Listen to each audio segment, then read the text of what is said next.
If you feel like you never have enough energy for your job, for your family, for your life, for basically anything, no matter what you do, you just can't seem to increase your energy levels, watch this whole video. I'm going to break it down step by step. So how do we really unlock the secrets to unlimited energy? Because it is possible. First things first, we've got to focus on what I call the burnout traps, right? These are traps that are going to lead to burnout. Now, everyone has a different definition of burnout. Some people say it exists and some people say it doesn't. But again, that's because people have different definitions. Burnout, in this case, when I talk about burnout, I'm talking about your nervous system. Your nervous system is fried. Too much stress, too much stimulation, not enough time to recover. Your body thinks it's in fight or flight mode, which is similar to if you were being chased by a wild animal, your life was in danger. The reason you have such low energy levels is because your nervous system is fried. It thinks it thinks you're close to death. It thinks you have a high chance of dying.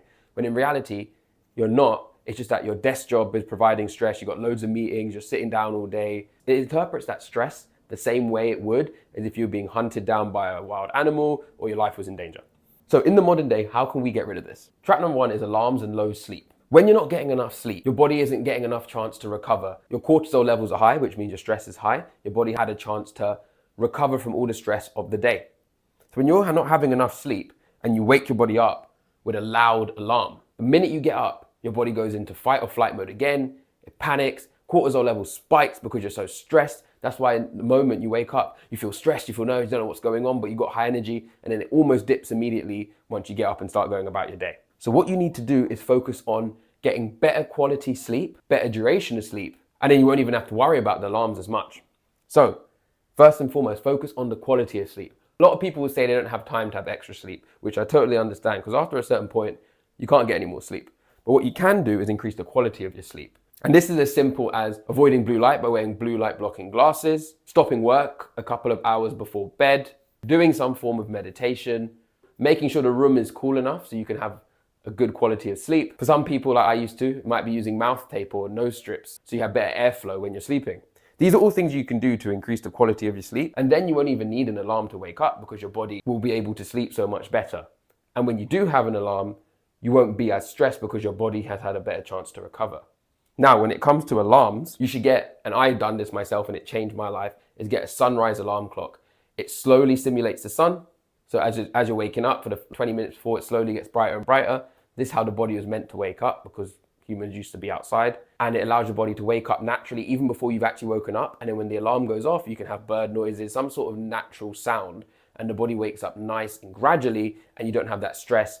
And it's a lot nicer than a lot of the alarms that we currently have. Next, we need to avoid the 2-hour gym session trap. For some people, it might be an hour and a half. For some people, it might be that they train 7 days a week. Whatever it may be, it's that you're training too much.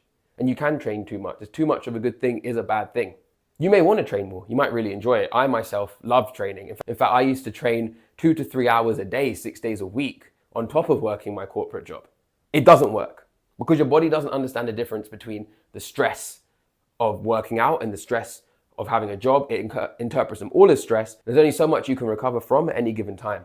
Now, if your goal is to become a professional athlete or your whole job and career relies on you training, then sure you can train 2+ hours because you have all the time in the world to eat, sleep, rest, and repeat. If you're like me and many of the clients that I've helped transform, this isn't your day-to-day life. You're not trying to be an athlete or professional bodybuilder. You're a normal person working a desk job, working a 9 to 5, who cares about his family, who has so many other priorities going on, and just wants to be the fittest and healthiest version of themselves. We'll dive into how to train in a little bit, but avoid too much training. Next is living on caffeine. Caffeine is not a substitute for energy. It stimulates your system, makes you feel good. It feels like you have a bit more energy, but it's not necessarily just giving you loads of energy. It's stimulating your nervous system, again, which is a little bit of a stressor in and of itself. It's a stimulant. I have coffee every morning. What you want to do is avoid having it every time you feel tired. 2 p.m. hits, you're tired, caffeine. 4 p.m. hits, caffeine. No, that is not the way you want to do it. Stop all caffeine, latest 2 p.m. Otherwise, it's going to impact your sleep, and which we spoke about here, that's not going to do you any good. Next is what I like to call stress stacking.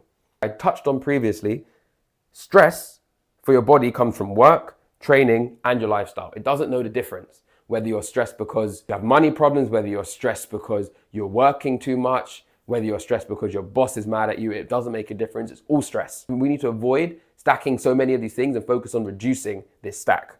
Next, plain and simple, you have shit recovery. This includes everything we've spoken about. You're not sleeping enough, you're training too much, You're not allowing yourself to rest. It's always on to the next thing. You never sit still and just allow yourself to relax. This is going to ruin everything. Cool. So we finished the burnout traps, right? Let's move on to the actual system. The sleep is the foundation of your energy. End of story. There's nothing you can do to change that. You want to focus on 7 to 9 hours of quality sleep. 7 to 9 hours of quality sleep. How do you do that? Avoiding blue light, wake up and go to bed at the same wake up time, same bedtime. This allows your body to get into a system. It's easier to fall asleep. It's easier to wake up. Humans are creatures of habit, so this helps. Cool. So that's the sleep. Next, how do we actually train, right? Training like what I like to call a corporate athlete, because that is what you are. You want to focus on 2 to 3 workout sessions a week. Now here I'm talking about either at the gym or at home. Any sports or anything you play is outside of this, but for now, this is what we're focusing on as a bare minimum. You want your workouts to be no longer than 45 minutes max. You want them to be no shorter than 10 minutes. This is the sweet spot. I found that I've helped my clients get great results, and that has helped me get great results. I love working out, so sometimes I might push it to an hour, but I found that doing less and just really focusing on that 45 minutes to an hour has allowed me to tremendously increase my results. As you can see on screen right now, this is what I used to look like, and this is what I look like now. And it came from training less. Next is walking is greater than running. That looks like a 7. It's a greater sign. Too many people, when they want to lose weight, what do you see them do? They're in the gym running on the treadmill, they're running outside, they're jogging. Have you ever looked at a runner versus a sprinter? I'm gonna show you on the screen. Which body do you want? Most likely, most men want a sprinter's body, right? All men want the sprinter's body. They're lying if they say they don't, unless they really just want to get good at running, but they don't necessarily want the body. That's because jogging and running primarily burn carbs as your fuel source, not necessarily fat. After it burns carbs, it's going to burn away your muscle, because if you're running all the time, your body doesn't need muscle. So why should it have muscle? It's very smart. You cannot trick the body. However, walking burns fat. It's low intensity, so the body has time to break down the fat in your body and use it as fuel. So this is why people recommend so many steps, 10,000, 8,000, whatever. I'd say 5 to 8K is a sweet spot, right? So walking is greater than running, unless you're trying to be a runner, which is a different conversation.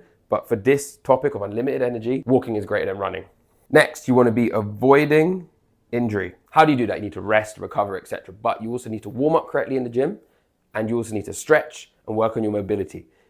These are things that not many people touch on, and no one wants to touch on it. But let's be real, if you don't do this, you will get injured. I've had so many injuries that I could have avoided, such as knee tendonitis, pulling all sorts of muscles in my hamstring, in my back, everything, because I didn't choose to take the extra couple minutes to warm up, or at the end, stretch and cool down. And it's not that complicated. Next, you need to fuel properly. How do you fuel properly, right? You need to fuel using what I call the plate method. It's the easiest way. No counting calories, none of that, right? The plate method, very simple. 50 to 75% of your plate should consist of high quality sources of protein, and the other 50 to 25% high quality sources of carbs. Use the same plate for every meal. And then if you're not seeing enough fat loss over time, you can just reduce the volume on that plate. Very simple. So that's the plate method. Next is you want to cut caffeine after 2 p.m. like we mentioned earlier on, plain and simple, impacts your sleep. Next, and I think this is the most important thing, why it's in capitals, right? Is you do not want to snack. Snacking is bad. Whatever you eat should be around your meals, whether you're eating 1, 2, 3, 4, I don't care how many meals you eat. That's a different topic. But you should not be eating snacks in between your meals. Everything you want to eat should be with your meal. If you're going to eat a full meal and then you're really craving some dessert and you want to have some fruit or even sometimes something unhealthy, have it with your meal. The reason for this is it's going to spike your insulin every time you eat, especially the snacks we eat in this day and age are very high in carbs and sugars. So your insulin's going to spike. When your insulin spikes, your body's like, okay, I need to hold on to fat. That's the side effect. But in terms of energy, what goes up must come down. So when it goes up, your insulin levels are going to crash just as rapidly. And that's what makes you feel tired. That's why when you have a carb heavy lunch and at work and it's gone 1, 2 p.m. now and you're feeling really tired all of a sudden, you just can't concentrate. It's like you want to have a nap. That's the reason why. So no snacking whatsoever. People will snack because they feel bad from the insulin high and low because they just ate a snack or a carb heavy lunch and then they just go through the same cycle over and over again. Do not eat to give you energy in this regard. So what's going to happen if you do all these things consistently? This is a system you can use every day for the rest of your life. There's going to be no more energy crashes. Your mind's going to feel clear and you're going to be focused. You're going to be in a better mood all the time. And you know how many ways that's going to impact your life. You're going to have a stronger and leaner body. Who doesn't want that? You're going to increase your health and vitality. You're going to live longer. You're going to feel healthier. It's going to be amazing. Of course, your confidence is going to skyrocket, right? You're going to feel great because when you get more energy, you're doing the things that's also going to allow you to burn fat and put on muscle. It all goes hand in hand. As you can imagine, all of these things leads to a 10x increase in your quality of life. And who doesn't want that? So there you have it. Here's my system on how to get unlimited energy. I hope you found this incredibly valuable. However, if you would like help implementing this system, along with how to implement the workouts, the nutrition, everything in detail for you, click the first link in the description. It's going to take you to my calendar to book a one-to-one health audit call with me, and I'll help you break down what's going wrong in your current system and help you put in place the exact system which has helped many men get the same results you want. And if you did find this video incredibly valuable, be sure to like, subscribe, and leave a comment.